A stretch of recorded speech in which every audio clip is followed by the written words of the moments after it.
Hi, my name is Stephanie, and I am going to show you how to turn balloons and streamers into neurons. Sweet! So we have a couple different neurons going on right now. We have our multipolar neuron, our unipolar neuron, and another unipolar neuron.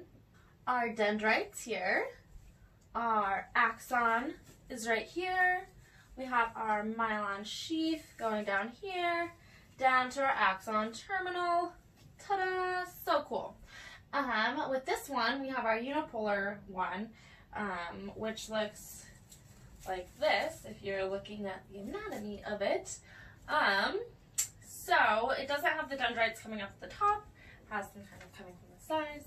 So we've got the input, the output, the axon terminal after the myelin sheath, and our axon right here. This is kind of just another interpretation of the unipolar one, and if you're feeling really creative, you can turn it into a bipolar neuron by adding another chain like this going upwards.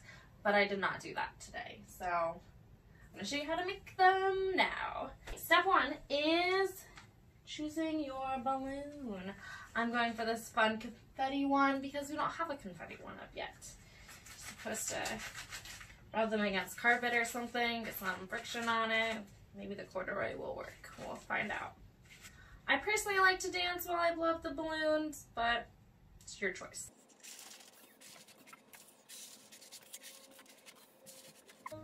Yeah, that looks like a good size. It's beautiful. Alright. Gonna tie that off. Alright, we have a balloon.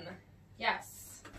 Next step is to get some streamers. I'm gonna make this into a multipolar neuron, so I'm going with the pink one. I'm gonna hold on to the balloon. Now to choose the size, I'm gonna go like this. You have to double it because we're gonna do this chain-like effect. So, picked that. I'm gonna take my scissors. Snip, boop. And streamers are actually surprisingly easy to tie. They don't tear as easily as I thought they would. So you're gonna go ahead and you're just gonna tie it to the end of the balloon. Whoa. Right as I said, they don't tear as easily as I thought they did. I, for the first time, tore a streamer. That's okay. I'm just gonna tape it back together. That's pretty funny though. Alright. So you still have to be like delicate with it. I got a little carried away. So next we are going to chain it. I'm gonna come a little closer so you can see it a little better. To chain it, you're just going to really tie just some really loose ties. Really simple.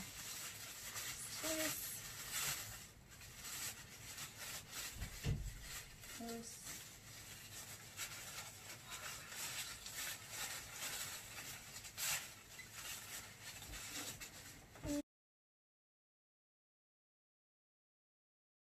You want to leave a little bit of room at the bottom to cut your axon terminal.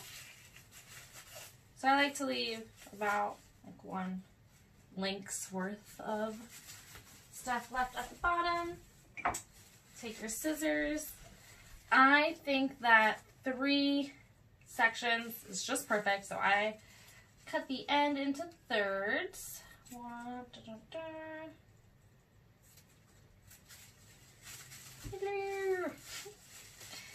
All right. You can kind of shape these, which is kind of nice.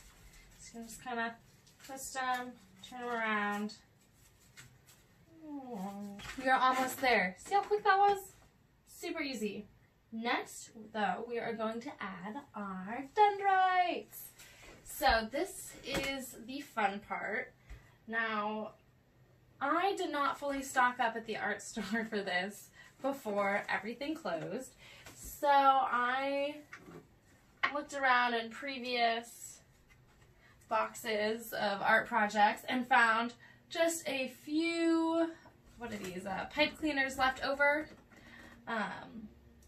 These are a really great tool to have for this. So if you have pipe cleaners, yay you, you're a step ahead, assuming you have all the other supplies as well.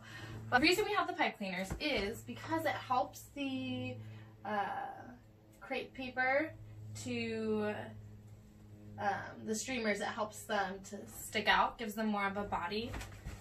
So if you give it a tiny little foot, boop, boop, stick it down, and then you just tape it onto the balloon. Be careful though, don't poke the balloon with the pointy side. Just tape it on top. I like to use the clear tape, just like the clear office tape, but it doesn't show too much. And if you don't have pipe cleaners, it's totally fine. You can still shape the streamers, it's just not going to have as much shape. So I did them kind of short just because limited supplies. Okay, let's see, I'll do one there, I'll do one here. I have no real plan on where they're going. I just put them wherever because, you know. Couple more. Just one more.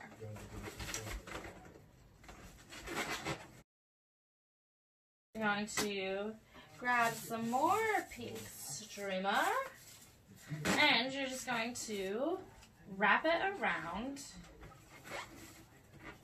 what you just put down. So you kind of scrunch it up and make it smaller and then wrap it around. It's way easier. And then when you get to the top part, oh, you know what, taping it down and then wrapping it around makes it a whole lot easier. And then you're just going to go ahead and cut it with a little bit of space, because you're going to cut just like you did with the axon terminals at the bottom. You're going to do the same thing with the dendrites at the top. Boop, 1/3, 1/3. Boop. Scrunch them, scrunch them. Tell them where to go. Ooh, it's a party. Ta-da! One dendrite down. A bunch more to go. A little easier with the surface. So, I scrunch it. Kind of pinch it at the end. It helps. And I tape that down. Wrap it around.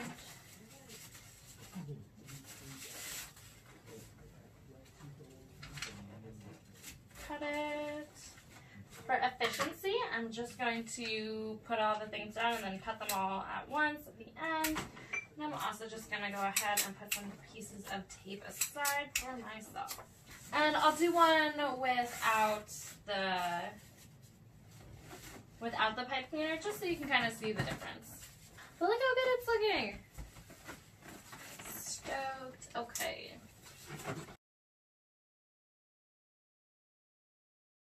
Did the ones with the pipe cleaners. Now we'll do one more without the pipe cleaner. So if you're not using a pipe cleaner, it is important to, well, if it's important to you, it's important to twist tightly so that it has shape. Gonna add a little bit more tape to it. Tape is my best friend today. My real friends are quarantined. Those little dendrite fingers.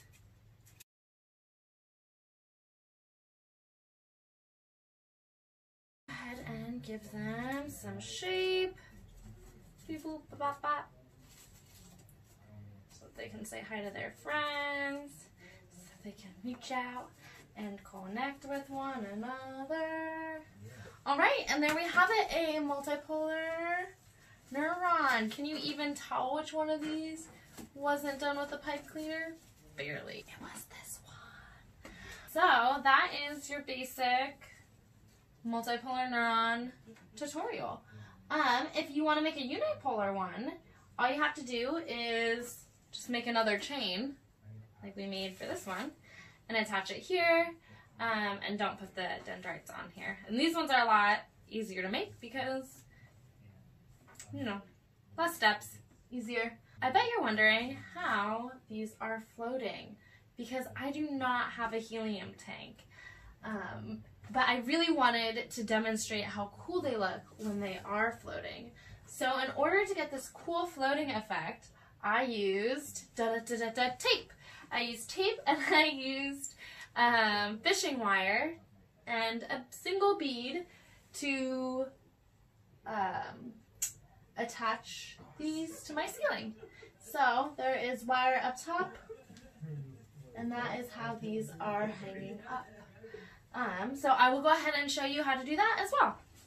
Since we're here, since we have time, step one, you need a bead.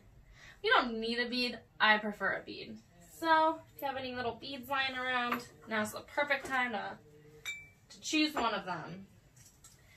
Fishing wire. If you don't have fishing wire, that's okay. You can use thread. I wouldn't use rope because that might, you could, I don't know. You use whatever you would like. I prefer the fishing wire because it gives that floating effect.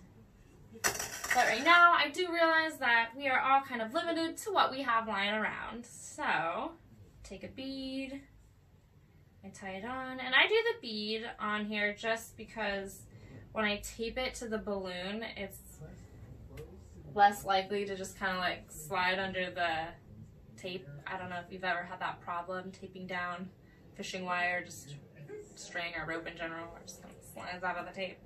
Alright, bead, tied. For this, I like to use clear packing tape because it's a bigger surface. I like the clearness. Oh, now I just gotta figure out where's the edge. This one's not a wrinkle, folks. This is the real deal. Oh, but I tore it on the to cut it in a little square. Boop, I'm gonna mark my tape so I don't lose it again. I cut into the tape about halfway. I grab the bead, I stick it in that halfway.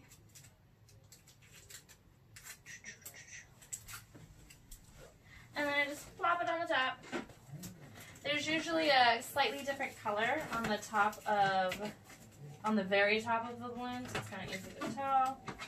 It's floating. Just tape it to the ceiling. I will not show you myself taping it to the ceiling because all I have is a wobbly stool and I feel like it might concern you. So stay tuned and in a sec you will suddenly see a balloon hanging from the ceiling. Oh snap. If you're looking closely, you might have noticed that it's not just these cool balloons that make this space so brainy and cool. So I'm going to let you know our other little secret of how to turn your space into a brainscape. Alright, so in order to make these cool synapses in the background, we used your average Halloween spider webs. Dun dun dun dun. We noticed that when you pull them apart, they kind of resemble synapses and are pretty cool. But how did we get them to be these cool colors, you ask? Well, what we did is we dyed them. We put them in a tub using just basic inks. There's acrylic ink. I guess mostly acrylic ink. We also used some tie-dye kits to dye some of it as well. Just whatever we could kind of get our hands on. It was a really fun experiment because it's not something that we could find a real tutorial on. So yeah, I'd say if you have some spider webs lying around that you don't know what to do with and you like experimenting with art, go ahead and cut them up, put them in a tub, and let them soak in some ink for 48 hours and see how it turns out. As you can see, it looks pretty cool, it's pretty easy to make, a lot of fun to make, so you should go ahead and make one for yourself. And if you do, go ahead and tag us on Instagram or put it on our Facebook page. We would love to see what you come up with. Thanks, and see you later. Neuron balloons, nerds with balloons. Turn them into neurons.